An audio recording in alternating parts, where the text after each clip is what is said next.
c'est pour ça que Allah et même son prophète sallallahu alayhi wa sallam nous ont poussé à être doux et gentils envers elles, parce que c'est un fort avec une faible. C'est pour ça que le prophète sallallahu alayhi wa sallam il dit "Uharriju alaykum haqqa ad-da'ifayn."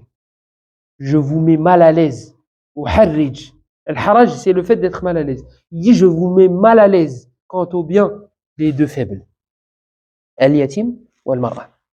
L'orphelin et la femme. Parce qu'elle est faible. Faible, une parole, elle peut rester avec pendant 1 an, 5 ans, 10 ans. Tu lui as dit, wow, j'ai vu toutes les elle veut tourner avec pendant des années. Tu dis, ouais, c'est bon, c'était qu'un mot. Ah non, c'était pas qu'un mot. Ils disent, les Arabes, Jurhul lisan a'maqu min jurhil asnan. Disent, la blessure de la langue, les blessures de la langue sont plus profondes que les blessures des dents. La dent, ça fait mal physiquement, mais la langue, bien, lorsque tu as ça en tête et que tu te dis que là, c'est fragile, vous savez, les Français, ils ont un dicton, et il est vrai. Mieux vaut prévenir que guérir. Eh bien, avant d'en arriver là, et là, c'est de l'entraide. Là, c'est les deux qui doivent s'aider. Ils doivent s'entraider. Avant d'en arriver là, avant de me pousser à dire ce que j'ai dit, on ferme la porte. Regarde, on fait la liste de ce qui me met hors de moi. Tu ne le fais pas. Si tu le fais, comme ils disent les Arabes, si tu vas à la guerre, ne t'attends pas à seulement et uniquement donner des coups. Ne t'attends pas qu'à donner des coups. Tu vas à la guerre, regarde, tu vas recevoir des coups d'épée. Ne viens pas, t'as vu, j'ai mal. Ben, c'est toi qui est venu sur le champ de bataille. Donc regarde, fais une liste. Ça, ma chérie, ça me met hors de moi. Touche pas. Touche pas à ça. Et me dis pas, oui, mais j'avais une excuse ou je sais pas quoi. Ne touche pas à ça. Ne touche pas à ça. Voilà, exactement. Ne t'en approche pas. Même pas ne fais pas. Ne t'en approche pas.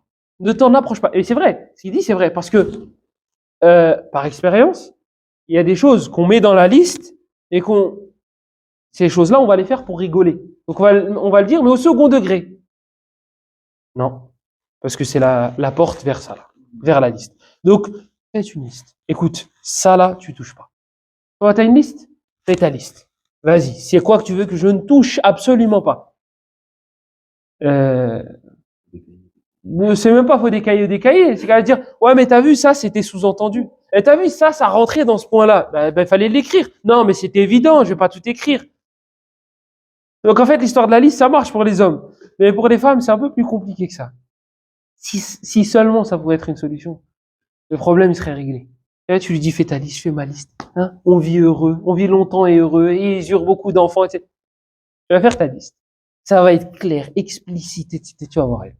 Elle va faire des trucs clairs et explicites. Tu vas faire un truc qui va la mettre hors des pièges. C'est pas dans la liste. Ouais, mais t'as vu ça là? Mais c'était sous-entendu, un truc qui a rien à voir. Mais t'as vu, c'était sous-entendu là. Ou bien, mais t'as vu, je vais pas te dire et elle va te citer des trucs hyper logiques. Non, non, non. Écris. Et vous avez le droit à carton jaune et carton rouge. Et carton rouge, c'est pas le divorce. Hein. Carton rouge, c'est je me mets en colère.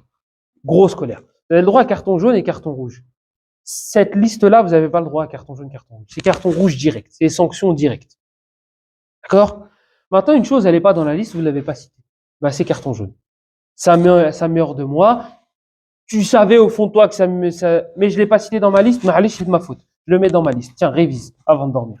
Et moi, je fais de même. Et c'est donnant. Et faites une chose, une autre liste de ce qu'elle apprécie le plus et de ce que vous appréciez le plus. Des petites intentions tous les jours. C'est pas forcément des cadeaux clairs et c'est pas forcément un bouquet de fleurs. C'est des petites intentions tous les jours au quotidien. Voilà ce que j'aime le plus. Mettez des notes. Ça m'énerve. 9 sur 10. Écoutez, c'est l'expérience. Hein. Parce que la liste, on l'a faite et on a fait. Mais attends, mais c'était écrit. Mais ouais, mais t'as vu ça? Regardez. Ça, là, ce truc-là, ça m'énerve 9 sur 10. Toi, ce truc-là, il t'énerve 4 sur 10. Parce que elle, tu vas lui faire un 4 sur 10, elle va t'attaquer sur le 9. Non, mais attends, mais c'est pas équivalent. Ouais, mais je savais pas. Mettez des notes. Fermez toutes les portes. Bah, moi, ça, c'est 9. Toi, c'est 4. C'est écrit. Tu peux pas me faire un 4 contre un 9. Sinon, moi aussi, je vais te faire un 2 contre un 10. Et voilà. Et là, normalement, ça devrait marcher. Les disputes devraient se calmer. Mais, vous allez voir, la liste, vous, ça va être des choses claires et évidentes. il n'y aura pas de sous-entendu, il n'y aura pas de ouais, mais ça rentre dedans, etc., etc. Et elle, on m'a dit de pas écraser les femmes. Alors, donc je vais arrêter parce que, vous voyez, de base, c'était pour elle, les femmes. Et là, j'ai tourné ça contre elle. Donc, essayez cette méthode-là. Et Inch'Allah, de toute façon, on reparlera du sujet des femmes. C'est un sujet très sensible.